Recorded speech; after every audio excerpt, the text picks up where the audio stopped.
ഇപ്പം ബഹുമാനപ്പെട്ട മന്ത്രി പറയുന്നത് അത് മാനസികമായിട്ടുള്ള തെറ്റലാണ്, ഇഷ്ടക്കേടാണെന്ന്. അത് തന്നെ ഞാനും പറഞ്ഞത്.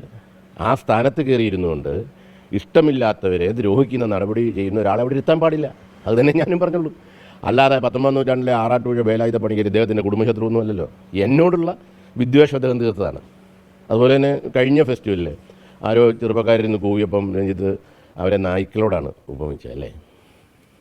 ഇപ്പം അന്തർദേശീയ രീതിയിലൊക്കെ അംഗീകാരം കിട്ടിയ ഡോക്ടർ ബിജു അദ്ദേഹത്തെ ആളില്ലാത്ത സിനിമ എടുക്കുന്ന സംവിധായകൻ എന്ന് പറഞ്ഞ് കളിയാക്കിയിരിക്കുക.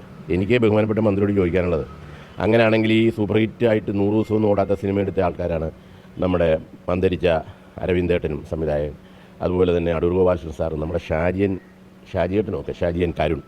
ഇവരൊക്കെ അപ്പോൾ ഇങ്ങനെ പരിഹസിക്കപ്പെടേണ്ടവരാണോ? കാരണം അവർ 100 ദിവസം ഓടുന്ന സിനിമയൊന്നും എടുത്തിട്ടില്ല. എനിക്കുത്തരം അക്കാര്യത്തിൽ അദ്ദേഹത്തോടാണ് ചോദിക്കാനുള്ളത്, നമ്മുടെ സജി ചെറിയാനോട്. കാരണം അദ്ദേഹമാണല്ലോ ഇതിഹാസം എന്ന് പറഞ്ഞ് ഇദ്ദേഹത്തെ സംരക്ഷിക്കുന്നത്.